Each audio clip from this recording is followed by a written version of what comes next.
Praise the Lord. Ave Maria. 1925 December 10 പരിശുദ്ധ അമ്മ sister ലൂസിയയ്ക്ക് പ്രത്യക്ഷപ്പെട്ടു.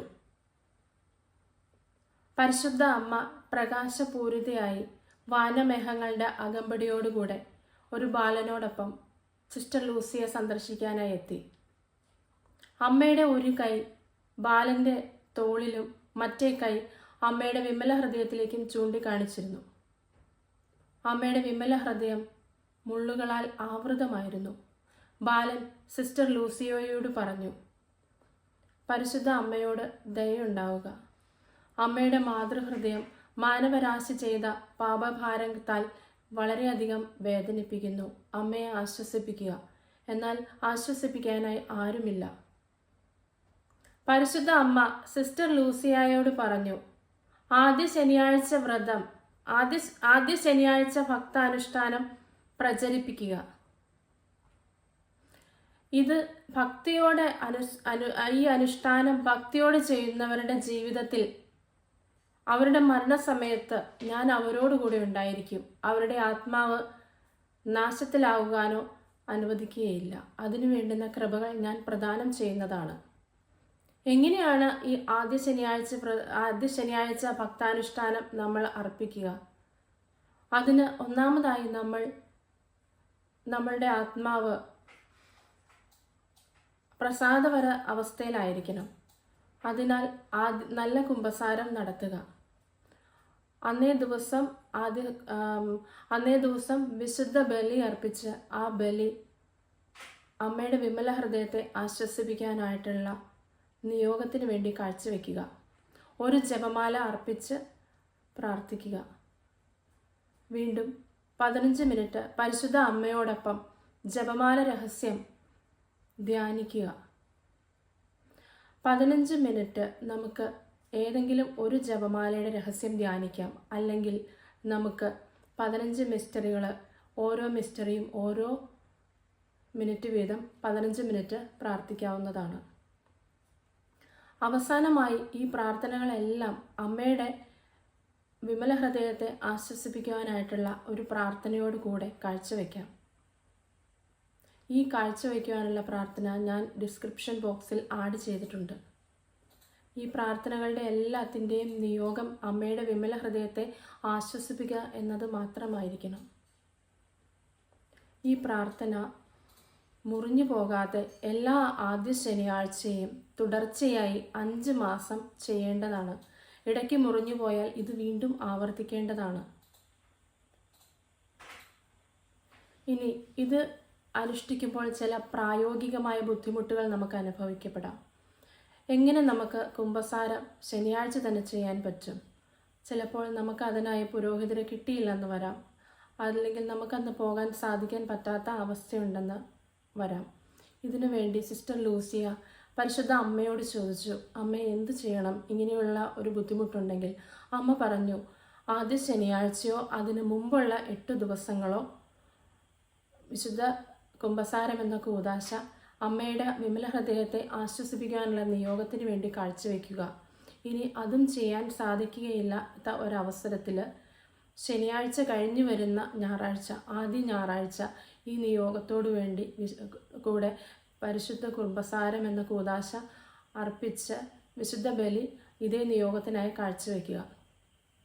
നമുക്ക് പലപ്പോഴും തോന്നാം, എന്തുകൊണ്ടാണ് ഈ 5 ശനിയാഴ്ചകളിൽ ഈ ഭക്താനുഷ്ഠാനം നമ്മൾ അർപ്പിക്കുന്നതെന്ന്. 3, 7 ഇതൊക്കെയാണ് പൂർണ്ണതയുള്ള ഒരു ബിബ്ലിക്കൽ നമ്പർ എന്ന് നമുക്കറിയാം. പക്ഷെ എന്താണ് ഈ 5? 5ൻ്റെ പ്രാധാന്യം എന്താണ്? ഈ 5 എന്ന സംഖ്യ വരാൻ കാരണം 5 തിന്മകൾ മാനവരാശി അമ്മയുടെ ഹൃദയത്തെ വേദനിപ്പിക്കാനായി ചെയ്യുന്നു എന്നുള്ളതാണ്. അമ്മയുടെ നിത്യകന്യകാത്വത്തിനെതിരായിട്ട് മനുഷ്യർ പ്രചരിപ്പിക്കുന്ന എല്ലാ തിന്മകൾ അതിലൊന്നാണ്. രണ്ടാമതായിട്ട് അമ്മയുടെ ദൈവമാതൃത്വം. അമ്മയുടെ ദൈവമാതൃത്വം. അമ്മ നമ്മുടെയും അമ്മയാണ്, ഈശോയുടെയും അമ്മയാണ്. ഇതിനെതിരായിട്ട് ആളുകൾ പറഞ്ഞുണ്ടാക്കുന്ന നുണപ്രചാരണങ്ങൾ. മൂന്നാമതായിട്ട് അമ്മ അമലോത്ഭവയാണ്. ഈ അമലോത്ഭവയായിട്ടുള്ള അമ്മയുടെ ഉത്ഭവത്തെ അംഗീകരിക്കാൻ പറ്റാതെ എതിരായിട്ട് പ്രചരിപ്പിക്കപ്പെടുന്ന അബദ്ധ സിദ്ധാന്തങ്ങൾ. നാലാമതായിട്ട് അമ്മയുടെ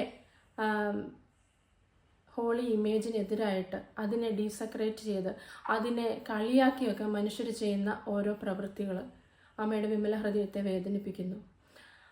അഞ്ചാമതായിട്ട് മനുഷ്യർ പലരും മറ്റുള്ളവരെ പ്രബോധനങ്ങളിലൂടെയും ചിന്തകളിലൂടെയും പല രീതിയിലും പരിശുദ്ധ അമ്മയിൽ നിന്ന് അകറ്റുവാനായിട്ടുള്ള അബദ്ധമായ പഠനങ്ങളിലൂടെ മനുഷ്യരുടെ ഹൃദയത്തിൽ ആഴമായ വിദ്വേഷത്തിൻ്റെയും പരിശുദ്ധ കത്തോലിക്ക സഭയ്ക്കും പരിശുദ്ധ അമ്മയ്ക്കും എതിരായിട്ടൊക്കെ പ്രചരിപ്പിക്കുന്നതിന് അമ്മയുടെ ഹൃദയത്തെ അധികമായി വേദനിപ്പിക്കുന്നു. ഈ 5 വേദനകൾക്ക് എതിരായിട്ടാണ് നമ്മൾ 5 പരിഹാരം എന്നുള്ള രീതിയിൽ 5 ആഴ്ചയിൽ ഈ പ്രാർത്ഥനകൾ അർപ്പിക്കുന്നത്. ഒന്ന് ആലോചിച്ച് നോക്കിയേ, നമ്മുടെ ഓരോരുത്തരുടെ അമ്മയുടെ ഹൃദയം വേദനിച്ചാൽ നമ്മൾ എന്ത് ചെയ്യും? ഹാർട്ട് പെയിനാണ്, ചെസ്റ്റ് പെയിൻ ആണെന്ന് പറഞ്ഞ് എന്ത് ചെയ്യും നമ്മൾ? അതൊരു എമർജൻസി സിറ്റുവേഷൻ അല്ലേ? നമ്മൾ എത്രയും പെട്ടെന്ന് വൈദ്യസഹായം കൊടുക്കാതിരിക്കുമോ? പരിശുദ്ധ അമ്മ നമ്മുടെ സ്വർഗീയ അമ്മയല്ലേ നമ്മളെ എപ്പോഴും കാക്കുകയും നമ്മെ നയിക്കുകയും ചെയ്യുന്നത്. വിശ്വാസത്തിൽ കൈപിടിച്ച് നടത്തുന്ന നമ്മുടെ അമ്മയല്ലേ? അമ്മയുടെ വിമല ഹൃദയം വേദനിക്കുമ്പോൾ നമ്മൾ എങ്ങനെയാണ് അടങ്ങിയിരിക്കുക? നമുക്ക് ഈ പ്രാർത്ഥനകൾ അമ്മയുടെ നിർദ്ദേശപ്രകാരം ചെയ്യാവുന്നതല്ലേ? പരിശുദ്ധ അമ്മ പല സ്ഥലത്തും ലോകത്തിൻ്റെ പല സ്ഥലത്തും പ്രത്യക്ഷപ്പെട്ട് നമ്മോട് പറഞ്ഞു, പ്രാർത്ഥിക്കുക, ലോകസമാധാനത്തിന് വേണ്ടി പ്രാർത്ഥിക്കുക. അമ്മ പലയിടത്തും രക്തക്കണ്ണുനീരൊഴുക്കിയൊക്കെ പ്രത്യക്ഷപ്പെട്ടു. ഇതിൻ്റെ എല്ലാം അർത്ഥം എന്താണ്? അമ്മയുടെ വിമല ഹൃദയത്തെ നമ്മൾ ആശ്വസിപ്പിക്കാൻ നമ്മൾ കടമയുള്ളവരാണ്.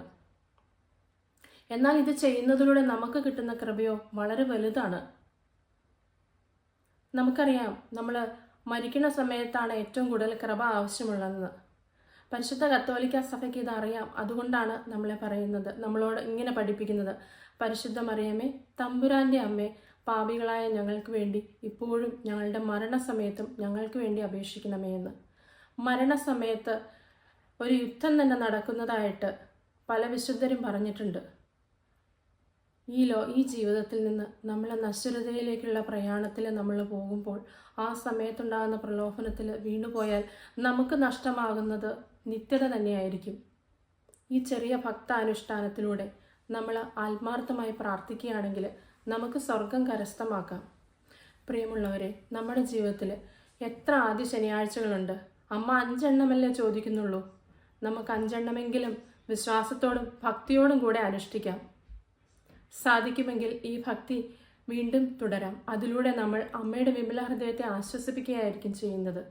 കൂടാതെ നമ്മളും മറ്റൊരു പരിശുദ്ധ അമ്മയോട് ചേർന്ന് ഈശോയിലേക്ക് മുന്നേറുവാനായിട്ട്, അനേകരെ ഈശോയിലേക്ക് അടുപ്പിക്കുവാനായിട്ട് ഈ ദേശം മുഴുവനും ലോകം മുഴുവനും പരിശുദ്ധ അമ്മയുടെ വിമല ഹൃദയത്തിലൂടെ ഈശോയ്ക്ക് നേടുവാനായിട്ട് പരിശ്രമിക്കുന്നതാണ്. അതിലൂടെ ഈ ഭക്താനുഷ്ഠാനം വളരെ ഭക്തിയോടെ അർപ്പിക്കുവാൻ ദൈവം നമ്മെ എല്ലാവരെയും അനുഗ്രഹിക്കട്ടെ.